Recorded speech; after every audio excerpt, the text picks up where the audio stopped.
एक इच्छाधारी नागिन गर्भवती थी और एक तांत्रिक नागिन के पीछे पड़ा हुआ था। नागिन को कुछ भी समझ नहीं आ रहा था कि वह क्या करे। उसके प्रसव का समय निकट आ रहा था। उसने सोचा, मेरे लिए अपने बच्चों को सुरक्षित रखना बहुत जरूरी है। इस राज्य की महारानी भी गर्भवती है, वह मेरी हालत को जरूर समझेगी।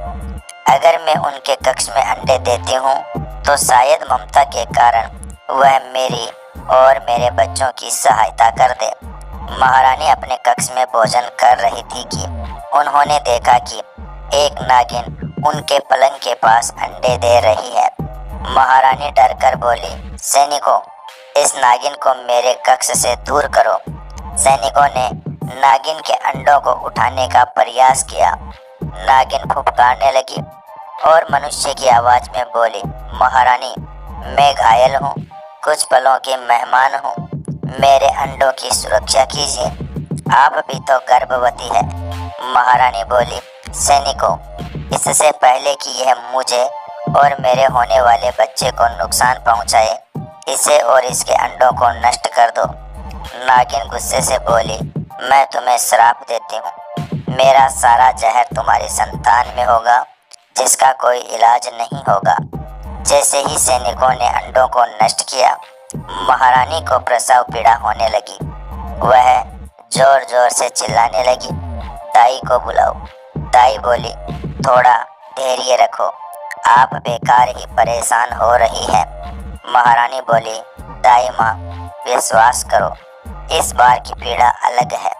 मेरे पेट में भयानक दर्द हो रहा है। अभी महारानी चिल्ला ही रही थी कि तेज हवाएं चलने लगी, बिजली कड़कने लगी और अचानक एक बड़ा सा अंडा महारानी के शरीर से बाहर निकल आया और महारानी बेहोश हो गई। अंडे को देखते ही बूढ़ी दाई चिल्लाई, हे मेरे ईश्वर, ये नागिन को मारने और उसके अंडे को नुकसान पहुंचाने का ही फल है। महारानी ने अंडा दिया है, ऐसा प्रसव मैंने कभी नहीं देखा। महाराज को सूचना दो। दासी बोली, हमारा भाग्य देखो, हम सब महाराज के बच्चे के बदले अब इस अंडे की देखभाल करेंगे। दाई बोली, भला महाराज को कैसे बताएं कि महारानी ने अंडा जन्मा है। महारानी को होश आते ही पूछा, अरे दाई माँ, मेरा बच्चा कहाँ है, नजर नहीं आ रहा। दासियों ने एक सोने के पालने में रखा हुआ बड़ा सा अंडा महारानी को दिखाया। महारानी बोली, अरे ये क्या अंडा, तुम सब पागल तो नहीं हो गई? मैं कोई मैना हूँ जो अंडा दूंगी? दासियाँ अंडा लेकर महारानी के पास आने लगी। तभी अचानक भूकंप आया और अंडा दासियों के हाथ से नीचे गिर गया। आसमान में तेज बिजली कड़कने लगी। अंडे में बहुत प्यारी सी बच्ची थी। दासियाँ बोली, देखिए, राजकुमारी को छूते ही हमारे हाथों में तेज जलन होने लगी है। हमारे हाथ बुरी तरह जल रहे हैं। राजकुमारी के शरीर में जहर है। महारानी बोली, मुझे मेरी बच्ची दे दो, मैं अपनी बेटी को गले लगाना चाहती हूँ। 10 वर्ष बाद भी क्या मैं अपनी औलाद को छू नहीं सकती?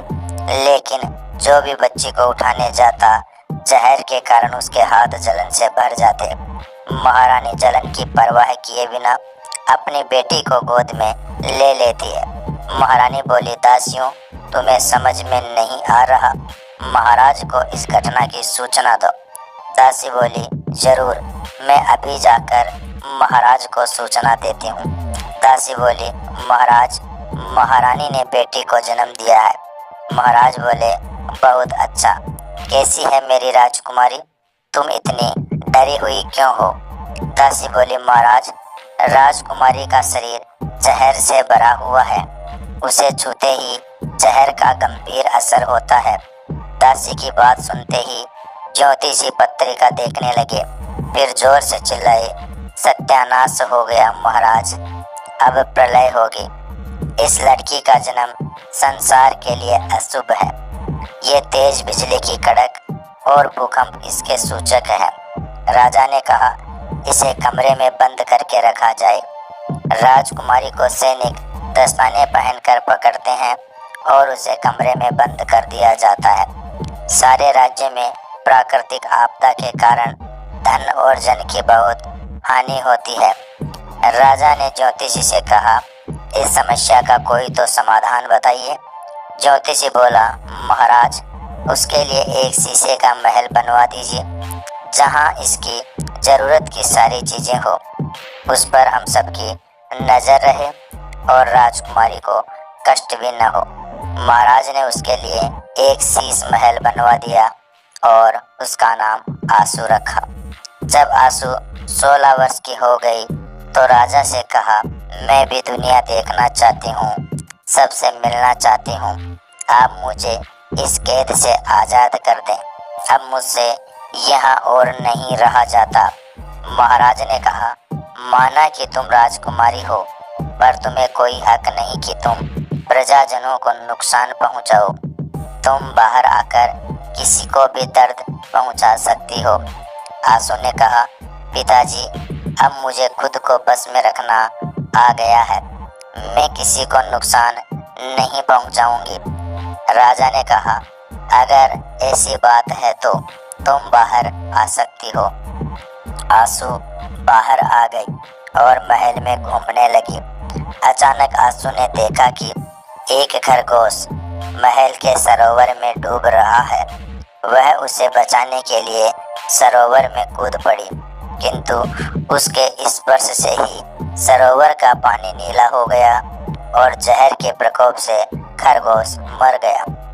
राजा ने आंसू से कहा, तुम्हें शीश महल में ही रहना होगा जब तक तुम्हारी बीमारी का इलाज नहीं मिलता। हम तुम्हारे लिए किसी को खतरे में नहीं डाल सकते। अगर तुम बिना आज्ञा बाहर निकली तो तुम्हें इसकी सजा भुगतनी पड़ेगी। आंसू को राजा की बात बहुत बुरी लगी। उसे उदास देखकर राजा बोले, तुम जानती हो आंसू, हम तुम्हें बहुत प्रेम करते हैं, लेकिन हमें तुम्हारी और अपनी प्रजा की भी चिंता है। अगर कुछ भी हुआ तो यह किसी के लिए भी अच्छा नहीं होगा। आंसू ने कहा, लेकिन पिताजी, इसमें मेरा क्या कसूर? मुझे ही सब क्यों सहना पड़ रहा है? मैं जानती हूँ आप मुझे प्रेम नहीं करते, क्योंकि आपको अभी मेरी कोई ज़रूरत नहीं है। लेकिन जिस दिन आपको मेरी ज़रूरत पड़ेगी, उस दिन तो आपको मुझे यहाँ से निकालना ही पड़ेगा। आंसू को दास भोजन देने आया तो आंसू ने भोजन खाया और अपने कंगन देने के लिए दास के पास गई। जैसे ही उसने दास को छुआ, वह जोर जोर से चिल्लाने लगा। दास बोला, मेरा पूरा शरीर जल रहा है, ये क्या हो रहा है? मेरी सांसें रुक रही है। मौका देखकर आंसू भाग गई। एक दिन तांत्रिक आंसू के पास से गुजरा। तांत्रिक ने सोचा, मुझे ऐसा आभास क्यों हो रहा है कि वह जहरीली नागिन यहीं आसपास है। कुछ देर तलाशने के बाद तांत्रिक को वह नागिन मिल जाती है। तांत्रिक मंत्र शक्ति से भरा हुआ पानी आंसू के ऊपर फेंकता है और देखते ही देखते आंसू तांत्रिक की कैद में आ गई। तांत्रिक उसे लेकर अपने घर चला गया और बोला, मेरे सामने आ जाओ, मैंने तुम्हें पहचान लिया है इच्छाधारी नागिन, मुझसे छुपने की कोई ज़रूरत नहीं। नागिन बोली, तांत्रिक, तू मेरे बीच में क्यों आ रहा है? महारानी ने मेरी ममता का अपमान किया है। प्रार्थना करने के बावजूद भी मेरी आंखों के सामने मेरे अंडों को तोड़ दिया। वह अपनी बेटी को भी कभी हृदय से नहीं लगा पाएगी। मैं राजकुमारी का शरीर कभी नहीं छोड़ूंगी। सबको मेरे अपमान का बदला भुगतना होगा। तांत्रिक बोला, नागिन, तू सारे मानव समाज से इस बात का बदला नहीं ले सकती। तुम महारानी को क्षमा कर दे या फिर मुझे बता, तेरा क्रोध कैसे शांत होगा? नागिन ने कहा, मेरा क्रोध शांत करना चाहता है तो सुन, महारानी को मुझसे मुकाबला करना होगा। तांत्रिक ने कहा, कैसा मुकाबला? नागिन बोली, उसे एक परीक्षा देनी होगी। अगर वह जीत गई तो उसकी बेटी को श्राप से मुक्ति मिलेगी। तांत्रिक राजा के पास जाता है और कहता है, महाराज, आपके दुख का उपाय मेरे पास है। मैं राजकुमारी को ठीक करवा सकता हूँ, लेकिन उसके लिए महारानी को नागिन की दी हुई चुनौतियों का सामना करना होगा। महाराज, यदि आपको ये शर्त मंजूर है तो मैं राजकुमारी को हमेशा के लिए इस मुसीबत से निकलवा सकता हूँ। महाराज ने कहा, मुझे मंजूर है। तांत्रिक महल में महारानी के साथ जाता है, तभी वहाँ नागिन भी आ जाती है। नागिन बोली, महारानी, कल पूर्णिमा है, आपको पूरी रात नागरानी की पूजा करनी होगी। अगर आपकी पूजा से नागरानी खुश हुई तो आप उनसे वरदान के रूप में इस श्राप से मुक्ति पा सकती है। लेकिन याद रखना, ये परीक्षा आपके लिए बहुत कठिन होने वाली है। नागरानी कभी भी किसी को यूं ही दर्शन नहीं देती। उनके दर्शन के लिए कई वर्षों तक पूजा करनी पड़ती है। ये 3 दिन की पूजा आपके जीवन के सबसे कठिन दिन होने वाले हैं। या तो आप इस तपस्या के बाद अपनी बेटी को बचा पाओगी, वरना खुद भी मारी जाओगी। क्या आप इस परीक्षा के लिए तैयार हैं? राजा ने कहा, असंभव, ऐसा करने से तो महारानी की मृत्यु हो जाएगी। महारानी ने कहा, महाराज, मैं अपने प्राण देने को भी तैयार हूँ। मैं जितना भी कर लूँ उतना कम है। दासियों, तुम मेरे वहाँ जाने की तैयारियाँ करो। महारानी पूरी रात नागरानी की पूजा करती है और अगले दिन कुएं में प्रवेश करने को तैयार हो जाती है। राजा बोला, हमें कुछ ठीक नहीं लग रहा महारानी। महारानी ने कहा, महाराज, मैं जानती हूँ आपको मेरी चिंता है, लेकिन मैं अपने पापों की सजा कब तक अपनी बेटी को भुगतने दूंगी। मुझे मेरे पापों की सजा मिलनी ही चाहिए। अगर मैं ना लौटी तो आंसू का ध्यान रखना और नागिन से कहना कि मुझे माफ कर दे। इसके बाद अगले दिन महारानी सुबह सुबह कुएं के पास पहुंच जाती है।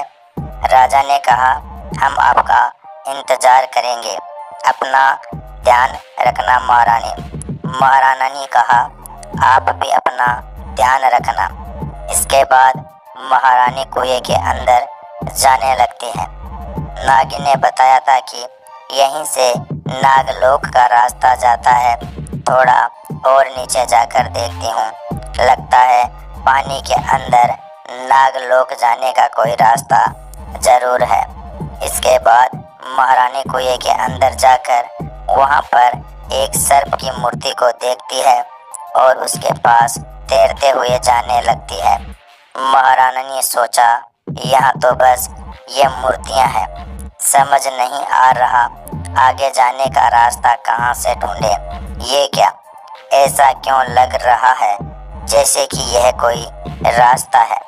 इसके बाद जैसे ही महारानी उस मूर्ति को छूती है, वह गायब हो जाती है और महारानी नागलोक में पहुंच जाती है। वहाँ बहुत अंधेरा होता है। तभी वहाँ एक रोशनी आती है और महारानी उस रोशनी का पीछा करने लगती है और नागलोक पहुंच जाती है। महारानी ने कहा, हे प्रभु, कृपा कीजिए, मैं जिस काम के लिए आई हूँ उसमें मुझे सफलता मिले। इसके बाद महारानी उस छोटे से टापू पर जाने लगती है और वहाँ जाकर पूजा करने लगती है। धीरे धीरे सारे सांप महारानी की तरफ आने लगते हैं और महारानी के शरीर पर लिपट जाते हैं। वे महारानी को डसने लगते हैं और अपनी जहरीली सांसें महारानी की तरफ फैलाने लगते हैं। लेकिन फिर भी महारानी हार नहीं मानती। जहरीले विष के प्रभाव से महारानी बहुत बीमार होने लगती है। धीरे धीरे महारानी को सांस लेने में दिक्कत होने लगती है और वहीं उनकी मृत्यु हो जाती है। तभी उनकी आत्मा उनका शरीर छोड़ देती है। तभी वहाँ नागरानी आ जाती है और कहती है कि आखिर तुम भी ये परीक्षा पास नहीं कर पाई, यही तुम्हारे कर्मों की सजा है। जैसा करोगी वैसा पाओगी। अब तो तुम समझ गई होगी कि पाप करने का अंजाम क्या होता है। महारानी बोली, नागरानी, मुझे मेरे कर्मों का दंड तो मिलना ही था। क्या फर्क पड़ता है कि आज मिले या कल। नागरानी ने कहा, सही कहा है किसी ने, मृत्यु सबकी आंखें खोल देती है। अब कुछ ही देर में यमदूत आते ही होंगे तुम्हें लेने। इसके बाद नागरानी वहां से चली जाती है। महारानी बोली, मुझे माफ कर देना आंसू, तेरी जिंदगी में दुखों के अलावा मैं तुझे कुछ ना दे पाई। हो सके तो मुझे माफ कर देना बेटी। काश भगवान मेरी जिंदगी के बदले तुम्हें जीवन दे दे। तभी वहाँ नागरानी आ जाती है। नागरानी बोली, उठो पुत्री। महारानी बोली, नागरानी आप? नागरानी ने कहा, आखिरकार तुम ममता का सही मतलब समझ गई हो। मुझे खुशी हुई यह जानकर कि हर चीज की कीमत होती है। अब चुनाव तुम्हारा है, किसकी जिंदगी बचाना चाहती हो, अपनी या अपनी बेटी की? महारानी ने कहा, नागरानी आज तक मैंने आंसू को सिर्फ दुखों के अलावा कुछ नहीं दिया। आज अगर अपनी जिंदगी का मुँह रखूंगी तो जी ना पाऊंगी कभी। मेरी बेटी को खुशियों भरी जिंदगी का वरदान दे दो ताकि उसने जितना सहा है उसकी भरपाई हो सके। मैं जहाँ भी रहूंगी खुश रहूंगी। नागरानी बोली, ठीक है, तुम्हारी बेटी को सदैव खुशियों से भरी जिंदगी का मैं वरदान देती हूँ। तुम आखिरी बार अपनी बेटी से मिल सकती हो, लेकिन वह तुम्हें देख नहीं पाएगी। तभी वहाँ नागिन आ जाती है। नागिन बोली, नागरानी एक विनती है आपसे। नागरानी ने कहा, बोलो। नागिन ने कहा, आपने ही कहा था ना, जिंदगी के बदले जिंदगी, आंसू की जिंदगी के बदले मेरी जिंदगी ले लीजिए। अपने संतानों को खोकर वैसे भी जिंदगी जीने का कोई उद्देश्य समझ नहीं आता। खुद तो अपने संतान का सुख ना पा सकी, कम से कम किसी को वह सुख देकर दिल का एक बोझ तो कम कर ही सकती हूँ। नागरानी ने कहा, तुम सच में महान हो नागिन, मैं तुमसे बहुत प्रसन्न हूँ। जाओ और अपनी नई जिंदगी शुरू करो। तुम जल्द ही माँ बनोगी और वह बनेगी हमारे साम्राज्य की नई नागरानी। यह मेरा वरदान है तुम्हारी बेटी के लिए। और महारानी तुम भी जाओ और अपने परिवार वालों के साथ एक नई जिंदगी शुरू करो। इसके बाद नागरानी वहाँ से चली जाती है। महारानी ने कहा, मुझे माफ कर देना नागिन, तुम्हारे सामने जितनी माफी मांग लूं उतनी कम है। हो सके तो मुझे माफ कर देना। आज से लेकर तुम्हारे प्रसव तक तुम हमारी जिम्मेदारी हो। तुम हमारे ही राजमहल में रहोगी। तुम्हारी देखभाल करके अपने पापों को कुछ कम करना चाहूंगी। मना मत करना। नागिन बोले, ठीक है, मुझे खुशी है कि तुम्हें अपनी गलती का पछतावा है। इसके बाद महारानी अपने राजमहल पहुंच जाती है और वहां आंसू भी ठीक हो जाती है। इसके बाद सब वहां खुशी खुशी रहने लगते हैं। दोस्तों, वीडियो पसंद आया हो तो लाइक और शेयर जरूर कर देना।